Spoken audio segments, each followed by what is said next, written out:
Welcome to a special Halloween version of Haunted Talks, the official podcast of the Haunted Walk, offering ghost tours and paranormal adventures in Kingston, Ottawa, and Toronto, Ontario, and online experiences to anyone in this mortal realm.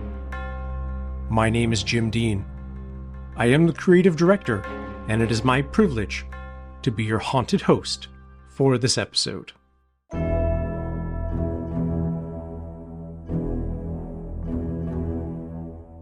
Of course, to start, we have to wish you a very happy Halloween, one of the best days of the year. No matter what you're up to tonight, trick-or-treating, giving out candy, going to a party, or watching a scary movie, we hope you have a great day. This past weekend, we watched Talk to Me, which if you haven't seen it yet and you're looking for a scary flick for tonight, I can highly recommend that one. Halloween is not only our favorite time of year at the Haunted Walk, it's the most important one for our business. So I'd like to thank each and every one of you who have supported us this Halloween season and throughout the year. We appreciate you, we thank you, and we can't wait to have more spooky adventures together. I'd also like to give a heartfelt thanks to our entire Haunted Walk family. Needless to say, we have been exceptionally busy over the last month, and our storytellers and admin team have really gone out of their way to provide our guests with extraordinary experiences to all of our guests. In the episode, I would like to share a little bit of the history of Halloween, how we came to have all these traditions and rituals that take place on this particular day. Some of them, I think, are really going to surprise you. But before we get to that, our ghost tours do continue throughout November. So if you haven't had a chance to join us yet in person, you still do have an opportunity before the snow really settles in. For those of you a little further away, our online experiences can be done throughout the year. For information on our ghost tours in Kingston, Ottawa, and Toronto, as well as our online experiences, please visit our website, which is hauntedwalk.com. Be sure to follow, rate, and review the show wherever you listen, and we'd love to connect with you on Facebook, Instagram, and TikTok, all at Haunted Walk.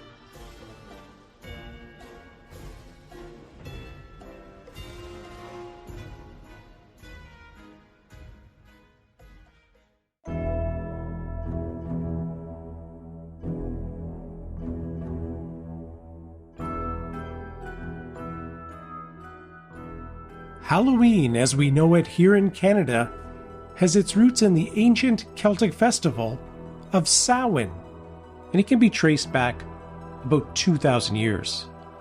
Samhain is spelt S-A-M-H-I-N, which has led some to incorrectly refer to it as Samhain.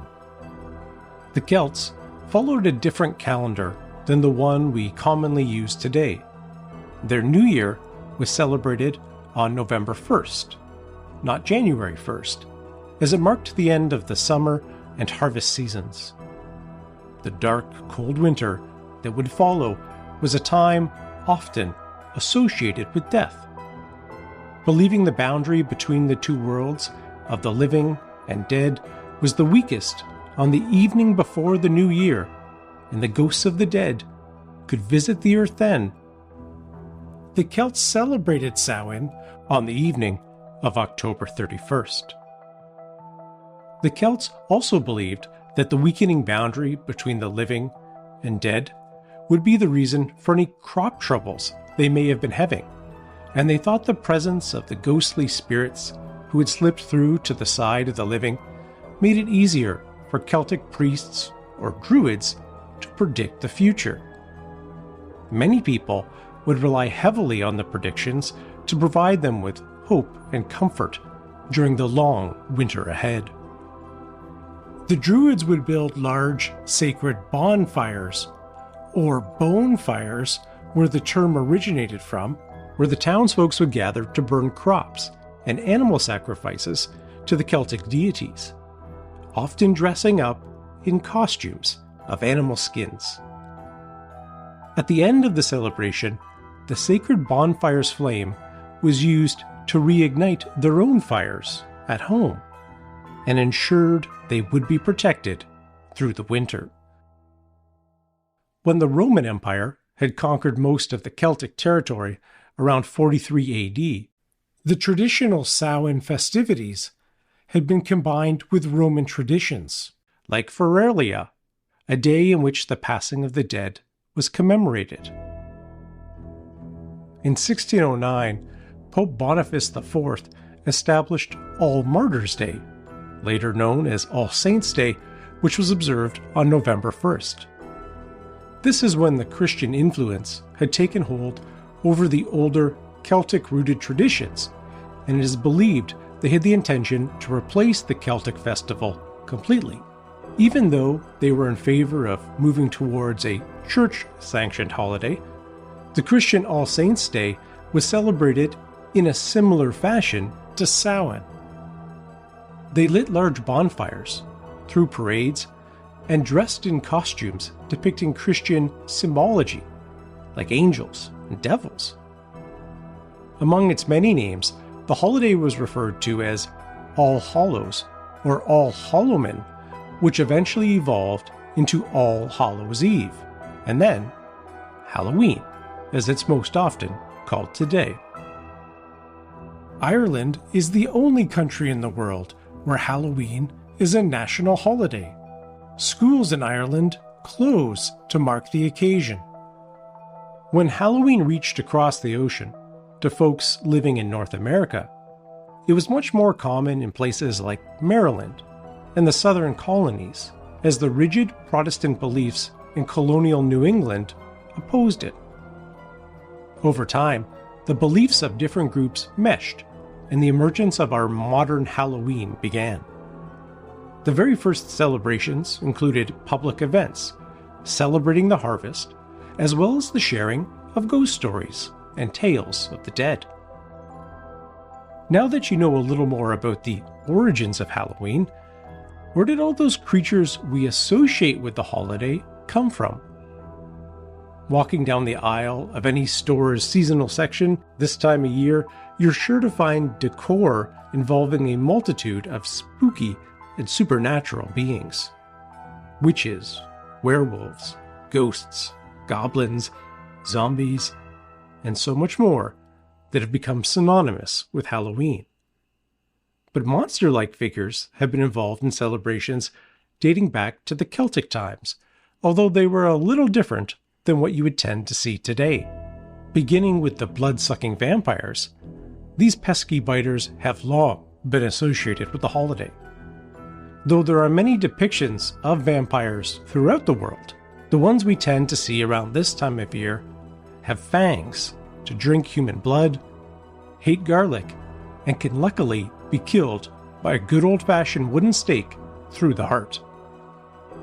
It is suspected that these sorts of vampires evolved from a few different European traditions and beliefs, some of which we talked about in our last episode, involving the vampires in Wilno, Ontario. Mostly centered around the fear that those who have died could come back to harm the living, these beliefs stemmed from a misunderstanding of how bodies actually decompose. Once a person has died, their skin shrinks, causing teeth, fingernails, and hair to appear as if they've grown longer. As the internal organs break down, bodies can ooze dark fluids out of the nose and mouth, making it look like they have just had a nice big drink of human blood. Where there is a vampire on Halloween, you are sure to see a witch nearby. Witches in this case, the green ones with bubbling cauldrons and pointy black hats, are almost solely associated with Halloween. It's by far one of the most popular costumes and has been since the beginning of modern-day Halloween. Witches became a symbol back when the Christian religion began influencing the season's traditions. The church twisted witches into something horrible and fearsome, even though witches had long been wise healers in tune with nature and nothing to be feared at all. Unfortunately, the witch hysteria that caused the death of many only propagated the negative view people had of witches, leading to Halloween costumes depicting them as ugly and scary.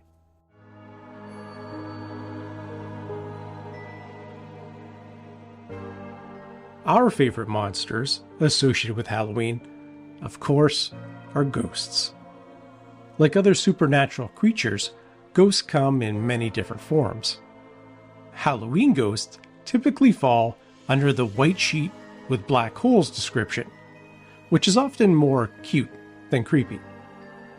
Early literature references ghosts as wearing all sorts of different clothing, but the easiest way to differentiate between living characters from dead ones on stage was to portray the ghosts in their burial shrouds. To us, this ends up looking like the average hotel bedsheet, but who are we to judge? We've made a sheet ghost the face of the haunted walk and haunted talks. Before the 19th century, it was a lot more common for folks to be buried in shrouds rather than expensive coffins, and the sheet ghost, to this day, is one of the cheapest Halloween costumes out there. Perhaps the most popular Halloween activity is carving pumpkins. From simple triangles to elaborate designs, almost every porch during the month of October has at least one carved pumpkin. The origins of the jack-o'-lantern come from Ireland, where faces would be carved into turnips rather than pumpkins. This stems from an old Irish legend about a man named Stingy Jack. In the spirit of Halloween fun, we'll let this poem tell you the tale, which was written and is read by our very own Rochelle Gallant.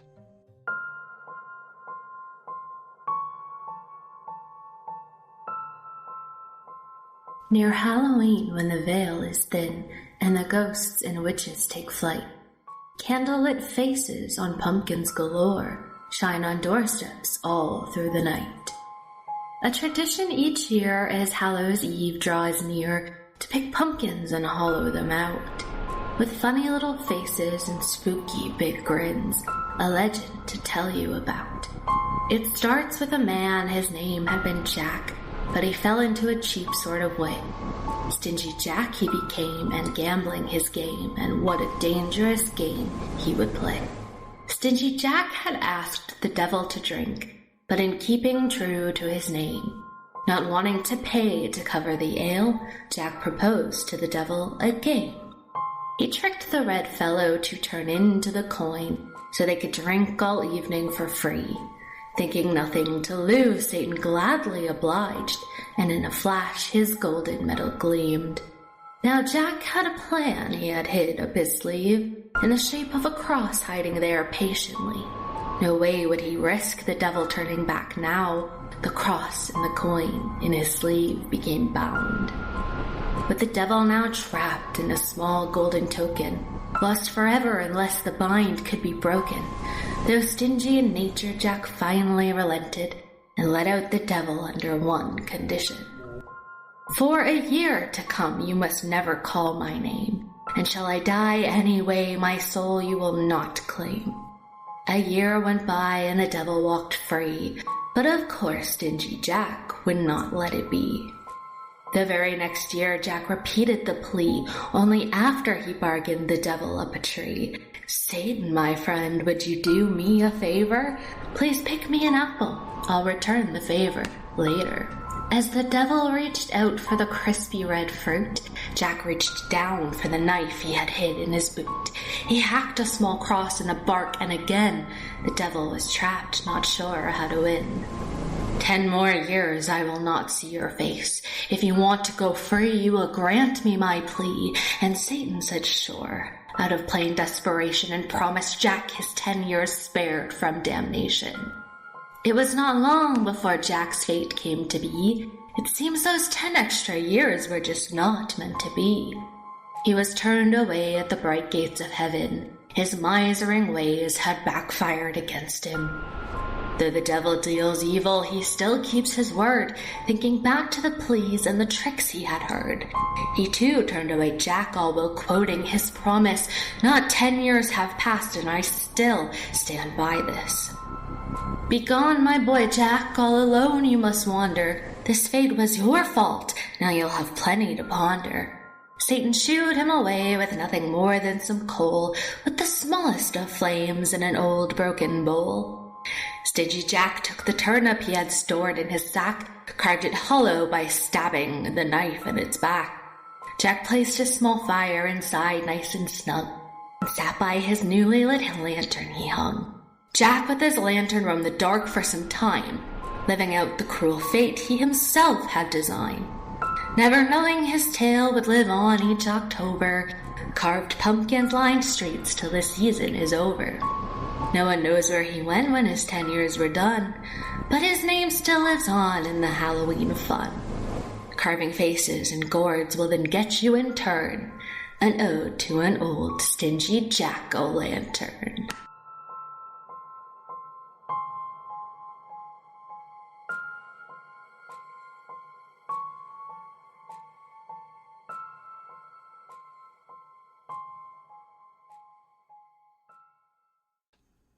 Even if you aren't the type to celebrate Halloween, there's nothing like scoring some of those perfectly portioned, tiny candies that only come out on store shelves during this time of year. Of course, that's why children tend to love Halloween. They get loads of it for free. There are in fact 3 theories floating around as to where the origin of trick-or-treating came from. The first explains that in the early days of Samhain in Ireland, folks would leave out food in order to appease the spirits that had slipped through the boundary of life and death and had gotten lost wandering the earth. As the years went on, people began to dress up in costumes, mimicking these spirits, and exchanged offerings amongst themselves. Another theory attempts to explain where the idea of going door to door in the hopes of getting candy began. In Scotland, the practice of guising or souling became popular in the Middle Ages. It was often children and poor adults who would go around collecting food and money from homes in exchange for prayers for the dead on All Souls' Day. Eventually, the prayers were phased out when the festivities became more secular, and songs, jokes, and tricks took their place. The final theory about the origins of trick-or-treating presents the possibility that it came from a German-American tradition known as Belsnickeling.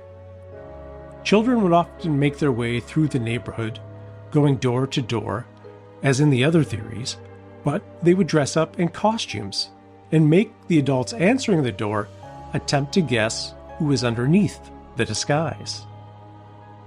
In some versions of Belsnickeling, the children would be rewarded with little prizes if no one was able to correctly guess their identity. So as you're giving out candy tonight, or maybe eating it too rapidly, you can think back on where some of these unique and ridiculously fun traditions have come from. We can trace them back thousands of years. We can trace them back to the Celts and the Druids, making their way through the Irish, the Scottish, and even Germans. There really is no day like it.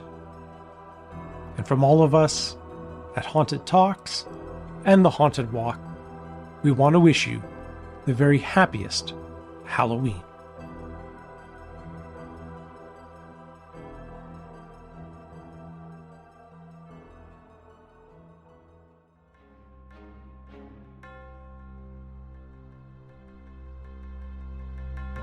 Thank you so much for joining us for this episode. We do have limited tickets available for tonight, Halloween night, in all three cities, Kingston, Ottawa, and Toronto, and our online experiences, including our virtual haunted campfires and our haunting at home, which I think would be perfect to try on Halloween night. Information about all of those can be found on our website, which is hauntedwalk.com. As always, a special spooky thanks to our hard-working Haunted Talks team, including our outstanding audio editor, Michelle Dennis, Brittany Boss, and Rochelle Gallant, who researched and wrote this episode.